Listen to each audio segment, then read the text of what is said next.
solamente vamos a hacer repaso. De cualquier manera, también vamos a realizar unas actividades que a ustedes les sirvan para estudiar, pero al final se las menciono.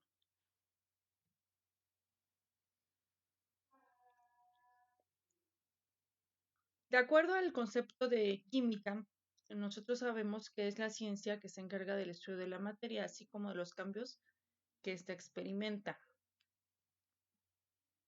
Sin embargo, no la involucramos en nuestro día a día.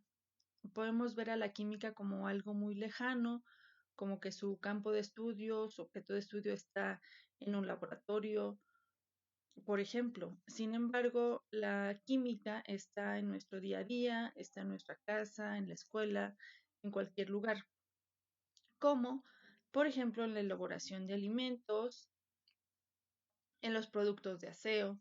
Si ustedes leen la etiqueta de estos tipos de productos, verán que tiene diferentes sustancias.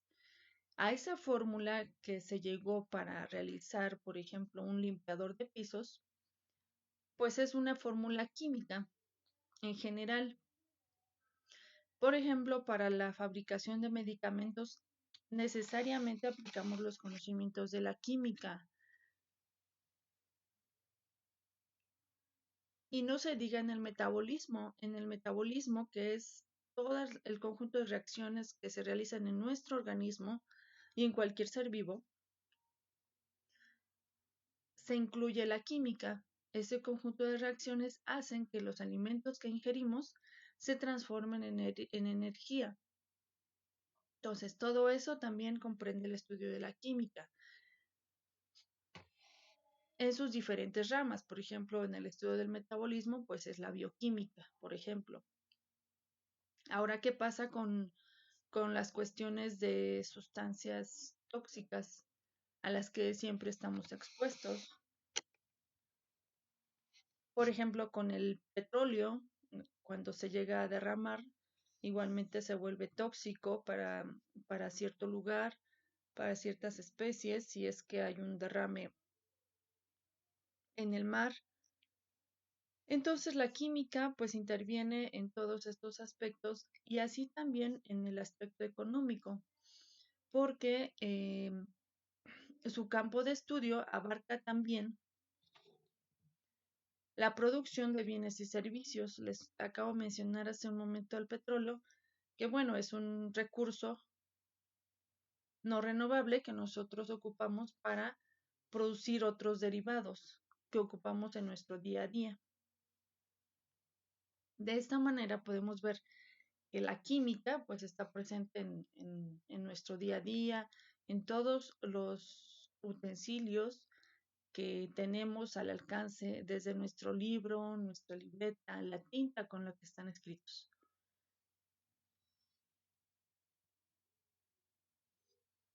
El desarrollo de la química fue paulatino. Se dice que, por ejemplo, desde el año 400 antes de Cristo ya se empezó a trabajar con algunos metales. Recuerden que la química se encarga del estudio de la materia y entonces de los cambios que ésta experimenta. Los metales, por supuesto que son materia. Nosotros estamos rodeados de materia. Toda la materia es aquella que ocupa un lugar en el espacio y que tiene una masa y un peso. Entonces, cuando se empezó a trabajar con materiales, por ejemplo aquí menciona el bronce y el hierro, entonces consideramos como los inicios de la química. Aristóteles, por ejemplo, planteó que existían 4 elementos: el agua, la tierra, el aire y el fuego, que formaban a toda la materia. Entonces ya empezamos a hablar de materia, de elementos. Y un avance muy importante fue el que realizó Demócrito. Él propone la primera teoría atómica. Toda la materia está formada de átomos. Entonces, Demócrito fue el que introduce este término de átomos, como indicando que era la unidad indivisible de la cual estaba constituida toda la materia.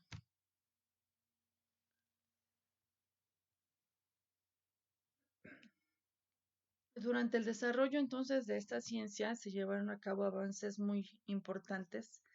Uno de ellos fue a lo que se llamó alquimia y esta se enfocó en encontrar una piedra filosofal que se convirtiera en oro y encontrar el elixir de la vida eterna, aunque a esto nunca se llegó, pues sí se llegaron a otros avances derivados de este supuesto. Este se desarrolló en Europa durante la Edad Media, entre el año 500 y el año 1500 después de Cristo.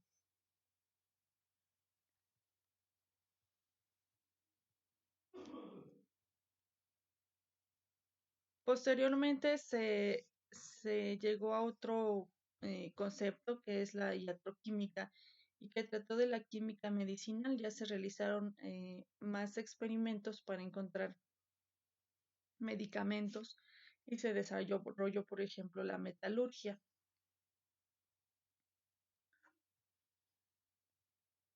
Aquí les voy a mencionar a un personaje muy importante que se llama Lavoisier.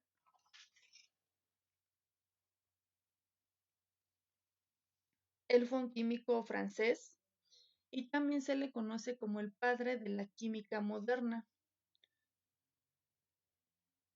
Él explicó el fenómeno de la combustión, pero con un aspecto muy importante que fue la medición que hasta ahorita se realiza. Él notó, por ejemplo, que aquella materia que se sometía al proceso de combustión tenía el mismo peso antes de que se sometiera al proceso y después de que se sometiera perdón, de que después de que se completara la combustión. Entonces, esto le hizo deducir que teníamos que medir, que en las reacciones químicas se tiene que medir. Entonces, esas mediciones constituyen el inicio de lo que es la química moderna.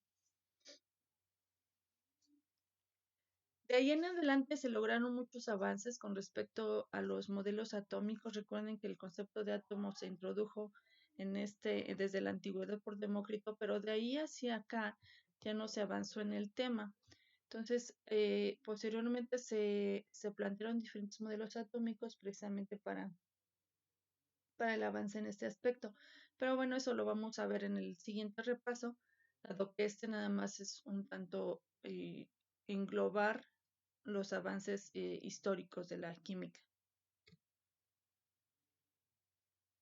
Mencionábamos al inicio que la química es una ciencia. Toda ciencia tiene la característica de utilizar el método científico. De lo contrario, no se puede calificar como ciencia. El método científico es una serie de pasos que los tenemos que hacer de manera ordenada para que se llegue a una conclusión. Es el medio por el cual nosotros logramos el conocimiento.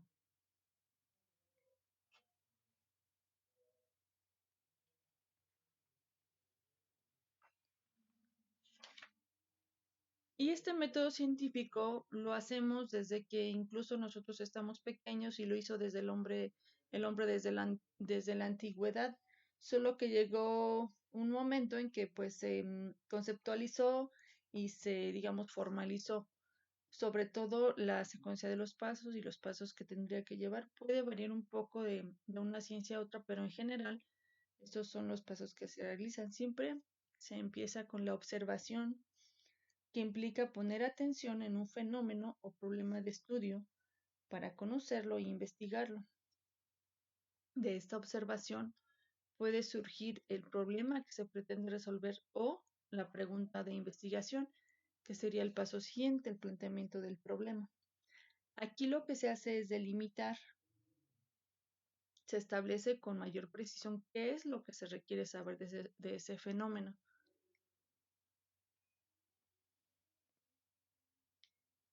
Y se establece una pregunta de investigación. Posteriormente seguimos con la hipótesis. Aquí en este inter entre el planteamiento y la hipótesis, nosotros tenemos un marco teórico. Este nos sirve como guía de estudio porque es lo que ya se ha escrito sobre el tema, lo que se sabe y lo que no se sabe. Entonces nos sirve como marco de referencia para precisamente establecer una hipótesis. ¿Qué es nuestra hipótesis?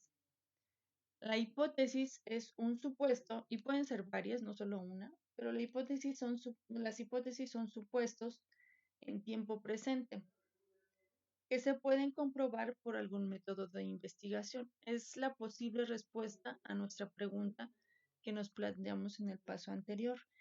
Esa hipótesis tiene que ser viable y tiene que ser lógica. Y sus variables que contempla tienen que ser también observables y medibles. Eso es muy importante durante el desarrollo del método científico, porque eso es lo que nos puede llevar a unas conclusiones válidas.